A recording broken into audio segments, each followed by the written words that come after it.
నేను చెప్పే స్టాక్స్ కానీ ఇక్కడ చూపించే చార్ట్స్ కానీ ఇవన్నీ టెక్నికల్ లెవెల్స్ మాత్రమే. ఏ స్టాక్ కూడా బై ఆర్ సెల్ రికమెండేషన్ అయితే కాదు. హాయ్ ఫ్రెండ్స్, దిస్ ఇస్ ఆర్పి. ఈరోజు 8 సెప్టెంబర్ 2025. ఈరోజు మార్కెట్ కొంత పాజిటివ్గానే క్లోజ్ అయింది. నిఫ్టీ 24,773 దగ్గర 32 పాయింట్స్ పాజిటివ్తో క్లోజ్ అయితే, సెన్సెక్స్ దాదాపుగా 76 పాయింట్లు పాజిటివ్లో 80,787 దగ్గర క్లోజ్ అయింది. సో మనం సెక్టోరియల్గా చూస్తే ఆటో సెక్టార్ టాప్ పర్ఫార్మర్ అనుకోవచ్చు. 3.3% ఆటో సెక్టోరియల్గా పెరిగింది. అదేవిధంగా దాని తర్వాత వచ్చి PSU banks, reality, MNC, commodities, consumption, ఈ రంగాలు మొత్తం పాజిటివ్లో క్లోజ్ అయ్యాయి. నెగిటివ్గా ఉన్న స్టాక్స్లో అంటే నెగిటివ్గా క్లోజ్ అయిన సెక్టార్స్లో నిఫ్టీ ఐటీ, తర్వాత సిపిఎస్సి కొంచెం బేరిష్గా కనిపించాయి. ఫార్మా, ఎఫ్ఎంసీజీలో కూడా కొంచెం హైయర్ లెవెల్లో ప్రాఫిట్ బుకింగ్ లాంటిది జరిగినట్టు కనిపించింది. అదే నిఫ్టీ 50 స్టాక్స్ చూద్దాం. నిఫ్టీ 50 స్టాక్స్లో గెయినర్స్ 22 ఉంటే లూజర్స్ 27 ఉన్నాయి. సో గెయినర్స్లో టాప్లో ఉంది టాటా మోటార్స్. ఇందాక అనుకున్నట్టుగానే మనకి ఆటోమొబైల్ స్టాక్స్లోనే మంచి ర్యాలీ అనుకున్నాం. టాటా మోటార్స్ 4% పెరిగింది. M&M కూడా దాదాపుగా 4% పెరిగింది. బజాజ్ ఆటో, ఐషర్ మోటార్స్, ఈ 4 కూడా మనకి ఆటో సెక్టార్కి సంబంధించిన స్టాక్స్. ఇవి టాప్ పర్ఫార్మర్స్ ఈరోజు మార్కెట్లో. దాని తర్వాత జేఎస్డబ్ల్యూ స్టీల్, మారుతి, వీటిలో కూడా పాజిటివ్నెస్ కనిపించింది. టాటా స్టీల్ కూడా పాజిటివ్గానే క్లోజ్ అయింది. మెటల్ సెక్టర్ కూడా కొంచెం పాజిటివ్గానే ఉంది ఈరోజు ఓవరాల్గా మార్కెట్ చూసినప్పుడు.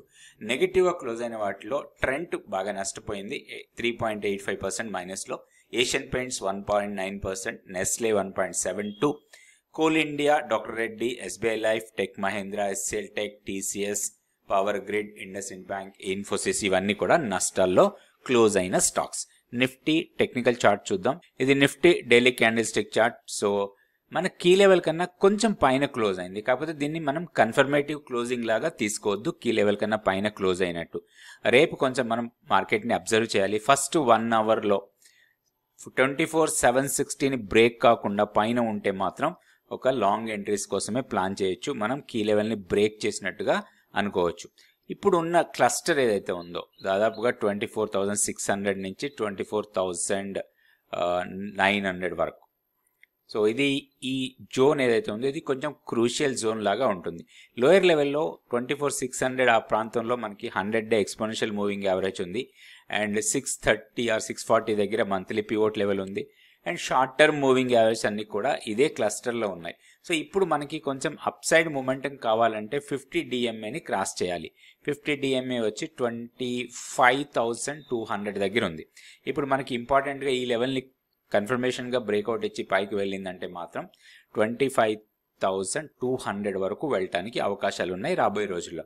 అయితే ఇప్పుడు ఈ రోజు ఏదైతే హైయర్ లెవెల్లో సెల్లింగ్ ప్రెజర్ వచ్చిందో ఇది లాస్ట్ హాఫ్ అన్ అవర్ 45 మినిట్స్లో వచ్చింది. ఎందుకంటే డే అంతా కూడా మనకి పాజిటివ్గానే కనిపించింది మార్కెట్. ఇది చూస్తే మనకి డే అంతా కూడా పాజిటివ్గానే ఉంది.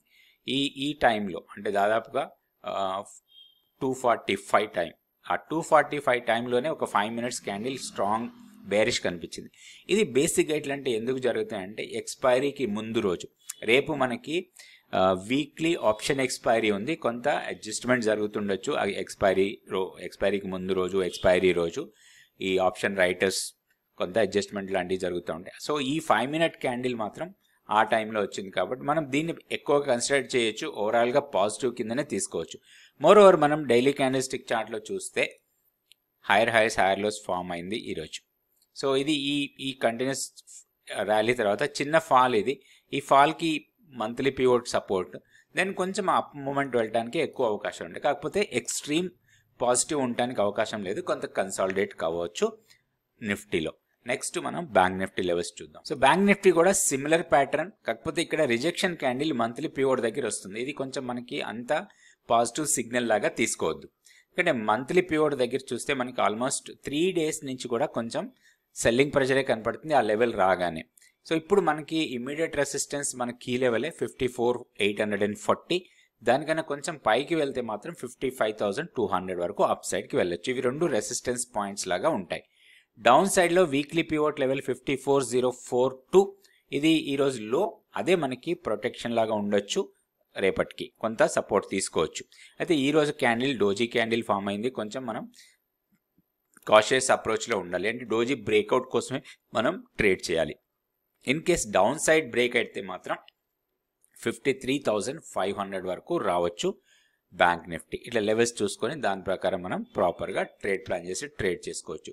నెక్స్ట్ మనం సెన్సెక్స్ లెవెల్స్ చూద్దాం. సేమ్ ప్యాటర్న్ లా కనపడుతుంది. సెన్సెక్స్లో కూడా పెద్దగా మొమెంటం హెవీగా ఏం లేదు. ఈరోజు కొంచెం నారో రేంజ్లోనే ట్రేడ్ అయింది. ఇక్కడ చూస్తే మనకి డౌన్ సైడ్ సపోర్ట్ పాయింట్స్ 2 ఉన్నాయి.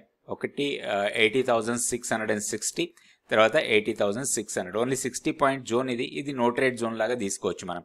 ఇప్పుడు జోన్ బ్రేక్అవుట్ కోసం చూడొచ్చు. 80,980ని బ్రేక్ చేస్తే మాత్రం నెక్స్ట్ 81,450 వరకు వెళ్ళడానికి అవకాశం ఉంది. సో ఈరోజు లాస్ట్ మూమెంట్లోనే కొంచెం బేరిష్నెస్ కనిపించింది. అండ్ ఇప్పుడు మనకి ప్రొటెక్షన్ కోసం 80,590 ఇది మనకి మంత్లీ పివోట్, కొంత స్ట్రాంగ్ సపోర్ట్ ఉండొచ్చు. అది బ్రేక్ అయితే మాత్రం నెక్స్ట్ 80,170 వరకు రావడానికి అవకాశాలు ఉన్నాయి. సో ఇట్లా లెవెల్స్ చూసుకొని దాని ప్రకారంగా మనం ట్రేడ్ చేసుకోవచ్చు సెన్సెక్స్లో. ఇట్లా లెవెల్స్ ఎలా చూడాలి అండ్ దీంతో పాటుగా మనకి మూవింగ్ యావరేజెస్ని, అదేవిధంగా కొన్ని టెక్నికల్ ఇండికేటర్స్ ఉంటాయి. ఈ ఇండికేటర్స్ గురించి ఇట్లానే స్టాక్ మార్కెట్కి సంబంధించిన ప్రతి విషయం కూడా మనం నేర్చుకోవచ్చు. ఇది 100 days మెంటర్షిప్ ప్రోగ్రాంలో. సో ఈ ప్రోగ్రాంలో స్టాక్ మార్కెట్ బేసిక్స్ నుంచి అడ్వాన్స్డ్ స్ట్రాటజీస్ వరకు, ఫ్యూచర్స్ ఎలా ఉంటాయి, ఆప్షన్స్లో ట్రేడింగ్ ఎలా ఉంటుంది, ఆప్షన్ క్యాలిక్యులేటర్ ఏంటి, ఆప్షన్ స్ట్రాటజీస్ ఏంటి, ఇవన్నీ కూడా నేర్చుకోవచ్చు. నెక్స్ట్ బ్యాచ్ త్వరలో స్టార్ట్ అవుతుంది. ఇంట్రెస్ట్ ఉన్న వాళ్ళు ఇక్కడ ఉన్న వాట్సాప్ నెంబర్ని కాంటాక్ట్ చేయండి. సో ఈ రోజు ట్రేడింగ్లో స్టాక్ ఫ్యూచర్స్ యాక్టివిటీ చూస్తే లాంగ్స్ బిల్డ్ అవుతున్న స్టాక్స్ 114 ఉంటే, షార్ట్స్లో 68, short covering 24, long unwinding 7 stocks కనిపించాయి. సో లాంగ్స్ బిల్డ్ అవుతున్న వాటిలో చూస్తే మనకి 2 సెక్టార్స్ టాప్గా కనపడుతున్నాయి. ఒకటి ఆటోమొబైల్, రెండోది మెటల్. సో ఇక్కడ చూస్తే మనకి టాప్లో ఉంది జిందాల్ స్టీల్, 17% ఓపెన్ ఇంట్రెస్ట్ పెరిగింది, దాంతోపాటు ప్రైస్ పెరిగింది. ఐషర్ మోటార్స్ దాదాపుగా 3.57% ప్రైస్ పెరిగి దాంతోపాటు 13% ఓపెన్ ఇంట్రెస్ట్ పెరిగింది. Maruti, UPL, Manappuram, Bajaj auto, M&M, Motherson, NCC and Ashok Leyland, వీటన్నిటిలో కూడా ఓపెన్ ఇంట్రెస్ట్ పెరుగుతూ ప్రైస్ పెరిగిన స్టాక్స్ కొంచెం లాంగ్స్ బిల్డ్ అవుతున్నట్టుగా కనపడుతుంది. అదేవిధంగా షార్ట్స్ ఎక్కువగా బిల్డ్ అవుతున్న స్టాక్స్లో టాప్లో ఉంది అంబర్. ప్రైస్ దాదాపుగా 4% డౌన్ అయింది, 17.77% ఓపెన్ ఇంట్రెస్ట్ పెరిగింది. Trent, Persistent Systems, Blue Star, SL Tech, Suzlon, TCS, Apollo Hospital, PGEL, VDL వీటిలో కొంత ఓపెన్ ఇంట్రెస్ట్ పెరుగుతూ ప్రైస్ తగ్గినాయి. షార్ట్ బిల్డప్ కింద తీసుకోవచ్చు. ఇట్లా ప్రాపర్గా స్టాక్స్ని తీసుకొని వాటిని టెక్నికల్గా అనలైజ్ చేసి దాని ప్రకారం ఒక ట్రేడ్ ప్లాన్ తయారు చేసుకోవాలి. ట్రేడ్ ప్లాన్ లేకుండా ఎలాంటి ట్రేడ్స్ తీసుకోవద్దు. తప్పకుండా మన దగ్గర ఒక ట్రేడ్ ప్లాన్ ఉంటేనే ట్రేడ్ చేయాలి. Thank you so much for watching this video.